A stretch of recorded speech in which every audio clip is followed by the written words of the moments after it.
Okay, over the weekend, my son-in-law got all the walls painted the ceiling. Looking good down here. We're just doing a quick cleaning on the floor. A little bit of dirt from us, a little bit of concrete from us. Nothing major though. Just sweeping it up, getting ready for the flooring. So today we're going to put in, I'll get it cleared off and show you.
Okay, I keep getting sidetracked. I'm trying to get this video started. This is a floating floor we're putting in, manufactured hardwood. So, like a vinyl hardwood floor. So we just keep a gap between the drywall and the flooring, the wood and the flooring. This needs to be shifted over a little bit. This needs to expand and contract a little bit, and you don't want it to buckle the floor. So you need to keep a gap around everywhere. And then our rubber base,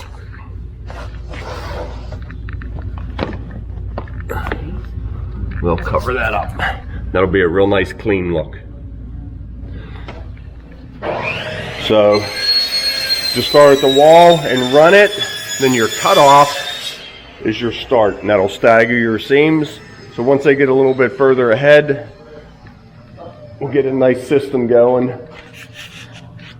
Tom's going around with the Wonder Tool with a piece of the flooring, cutting that trim to the right height. Now you can see it tucks right underneath there for a real nice clean fit. He did a double stack over here on the doors, so the doors swing free and don't scratch the hardwood, don't rub on the hardwood. We're just doing our cutting outside. Do I want to video this? Maybe. You're just trying to make a notch, slide it all the way ahead on the saw. Yeah. Does that work? Kind of weird angle to cut at. Oop, sorry. Righty. Let your fingers go in there.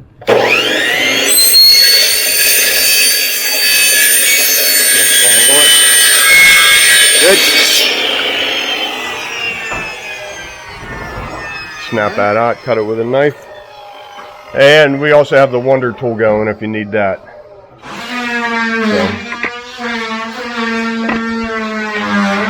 All right, so here, it's still too noisy here. So just keep tracking all this dirt and dust ahead. Just keep pulling it back.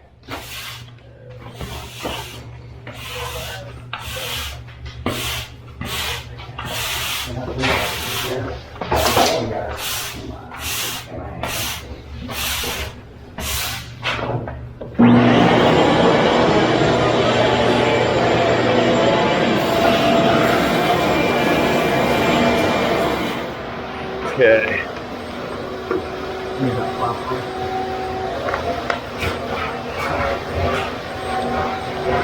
This is a moisture barrier as well as a little bit of cushion underneath this floating floor. We're gonna have some Steve skin stuck in there. Steve skin. Yeah. Sharp edges, huh? Yeah, that pinches you. Doesn't stick as good as I thought. Like, is there anything there? Yeah, a little bit. Can we help? If I just help this?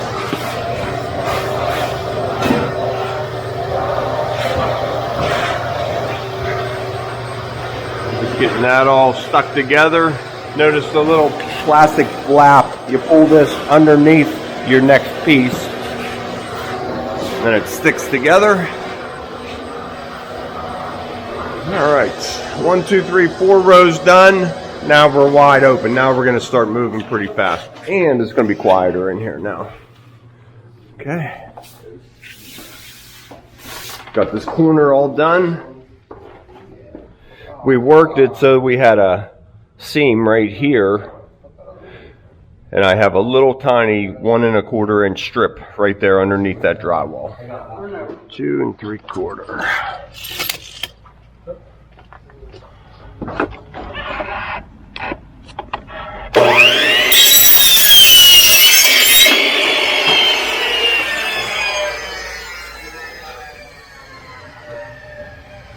Steven?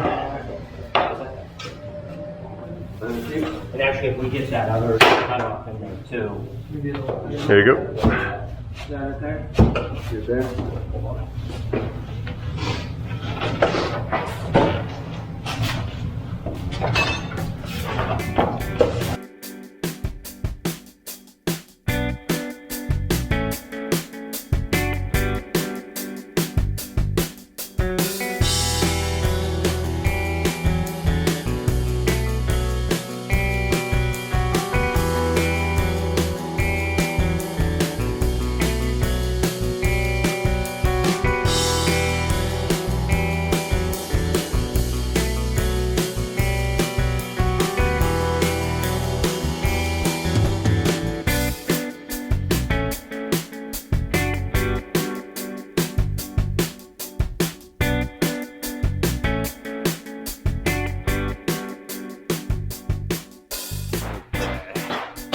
And following up behind the guys, putting on our rubber baseboard.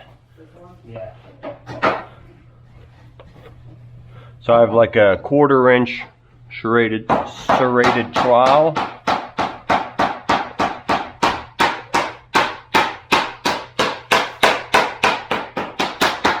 That's pretty good.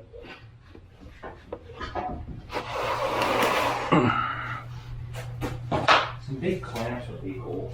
Run this one.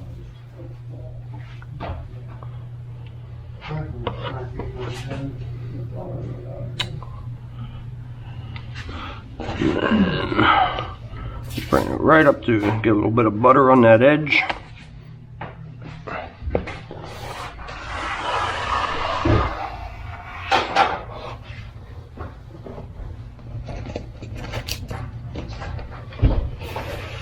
Voila.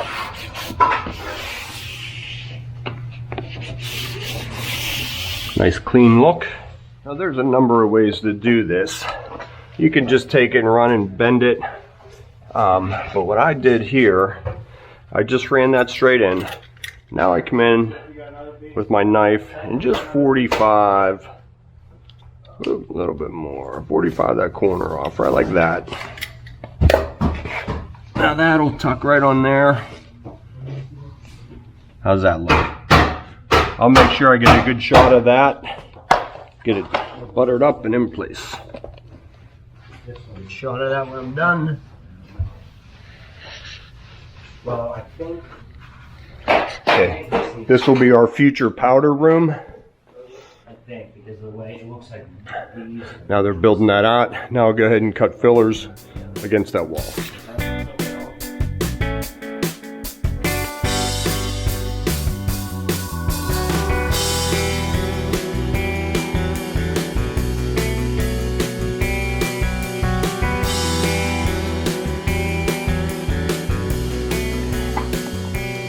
Tight. Down.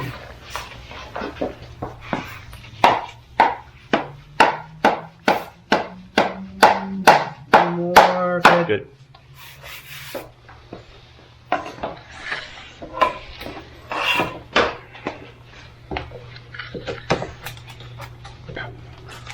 You're on it. There you go.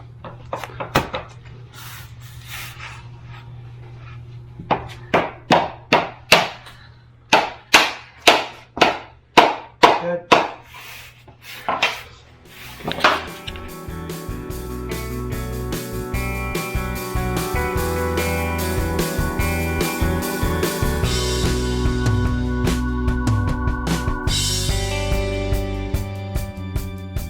Home stretch. Last, I don't know, 7 feet. Just peeling up this last little bit of carpet. Did that work last time? We have this curve going here. So here's the end of this board right here. Full sheet. Now, as I bring this around, I just rotate this to the arc. Now I cut that. I check camera angle. Hopefully that's good.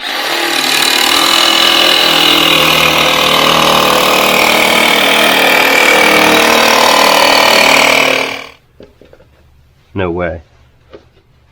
I cut it the wrong way. You idiot.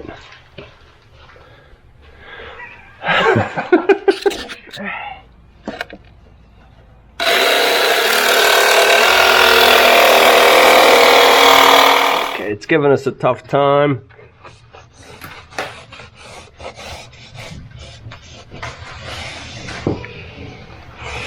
One more cut. Let's make it look good. I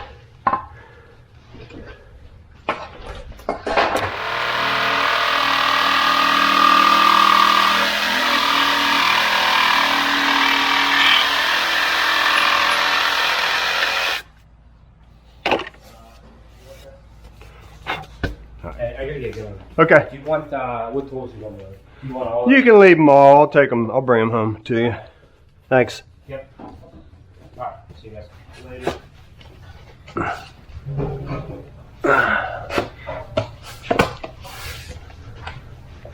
don't think we're going to get much better than that. We're good here. I mean, we're going against this edge, you know. I'm good with that. All right.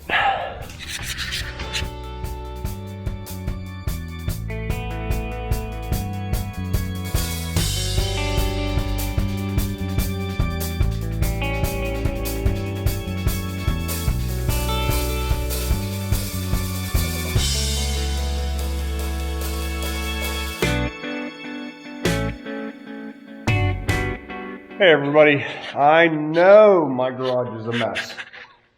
I'm about halfway through, not even halfway, I'm well underway starting with my winter maintenance. Every machine comes in, fluid and oil change. I really don't care if we put 10 hours on it or 50 hours on it on a season. I just do every single machine and keep up on that maintenance, keep the fluids fresh, clean filters, and I really truly believe that adds years and years of life to the machines. This is the one I rolled over this summer, last summer. The only damage that happened to it was I bent this hood. That's all caved in, and it's just touching right here. It's all it's doing is touching that filter and this breather.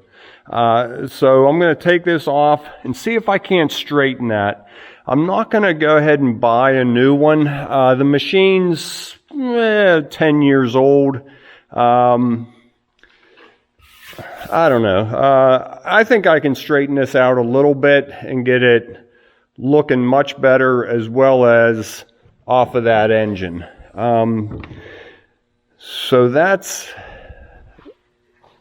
I just wanted to mention about the rollover. If you didn't see it, scroll back. It was the ideal rollover. In fact, a couple of the viewers said, "Hey Tom, did you plan that? Because it looked like the perfect rollover." No, I did not plan it. But it was just slow motion. I was in nice soft dirt, and I just went over backwards, and it landed, I think it landed on the hood. Or did it land on the roof?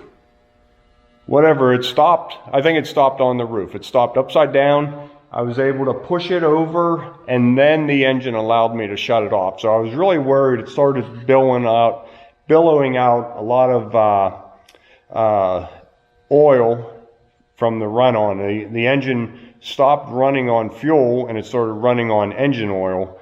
And that's when you can bend a valve and do some damage to the engine. So fortunately, that did not happen. We've used this machine for months and months after the rollover, and it's still running very good. It's just in here for the maintenance.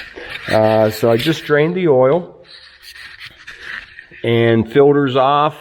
What I always do, and I really feel this is good to mention, here's the oil fill right here, as well as right here. They always give you kind of one to get at easier.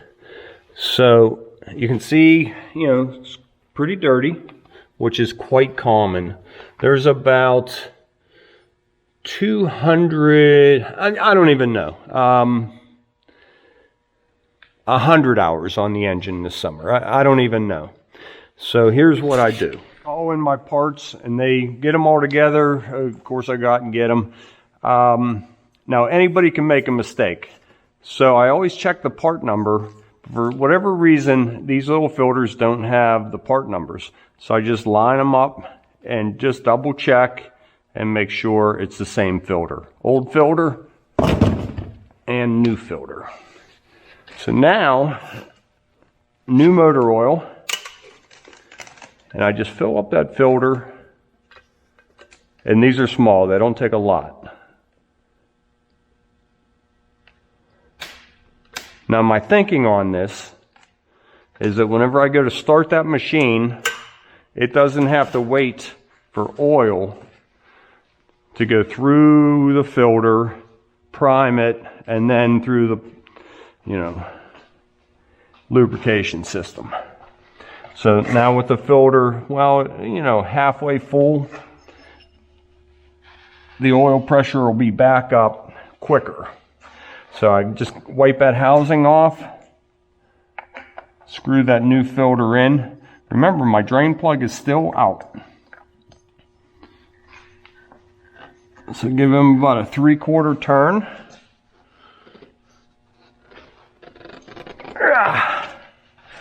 That's about 60%. Let's go 80%. Ready?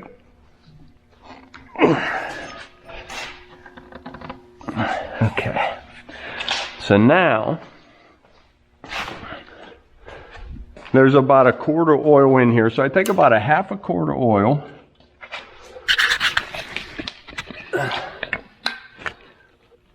And put it in. Drain plug is still out.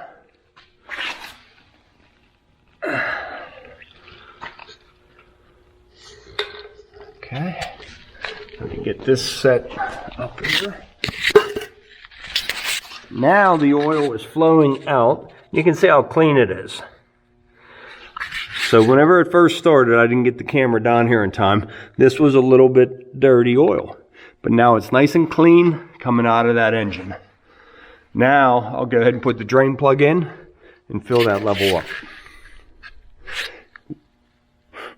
Again, my thinking is I got a little bit more dirt out of that engine, lengthen the life of the engine. Okay, so 936.8.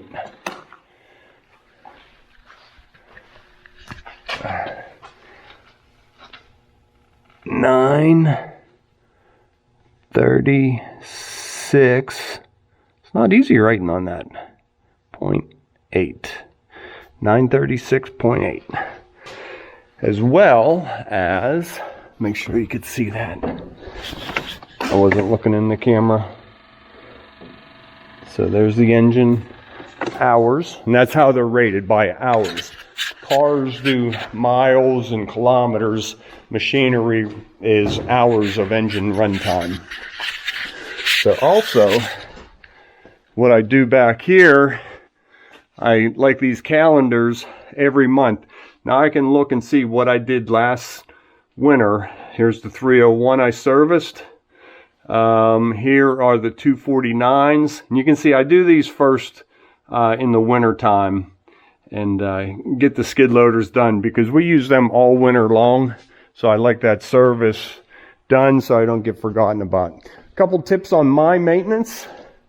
I'll go ahead and get this done. I give it a nice cleaning, grease real good, all the fittings, which we do every couple of days. But I just make sure I get it real good in here. Power wash all this clean. 2 more sets of filters, but I'm going to do those tomorrow. I'm going to go home and get some dinner. And I'll see you guys tomorrow. Thanks for tuning in with Country with the Hosses. I always mess that part up. I'll see you tomorrow. Don't be late. Okay, I figured I was already dirty. I just went ahead and changed the fuel filter. And this black ring right here just unscrews. It drops out and a new one goes in. I just swapped out the hydraulic. This cap comes off. This cartridge comes out. New one clips in. Right there, the bottom has an O-ring and you can feel it just accept that. Now, with everything done, I want to start the machine. Oil level was up.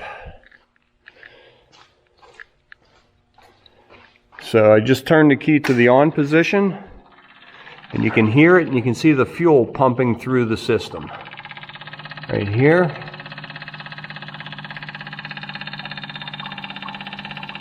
So let that run for a little bit and prime itself.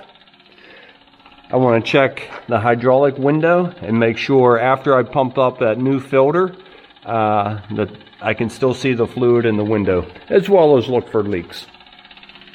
Same thing here, just checking out the oil filter and new fuel filter, making sure nothing's leaking. So a little bit more to go here. And once I start it, it might stall out and do that again, and then it'll probably go. Now, I'm kind of done with the oils, the diesel fuel. No sense starting the day tomorrow getting covered with that.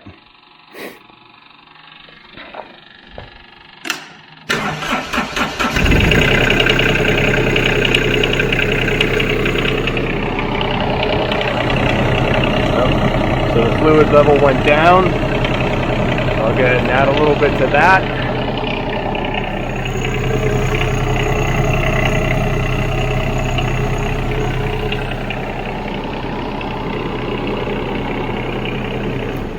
And as well as, did you notice how very little smoke came out of that whenever I started it? So after I rolled it over, every time I would start it, it would smoke for about 15 seconds. That all cleared up. It sounds real good. So I don't think I damaged that engine at all. Make sure that camera lens is clean.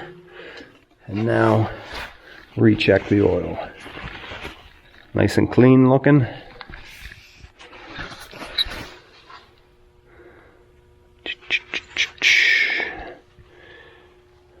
Right to the proper height. Good, right there. Okay, dinner time. Now that's all done. Now the machine just needs cleaned, greased, and looked over. Just make sure everything's tight, lines are good, look for rubbed lines, that sort of thing. Simple maintenance, and it could really save a headache on the job site.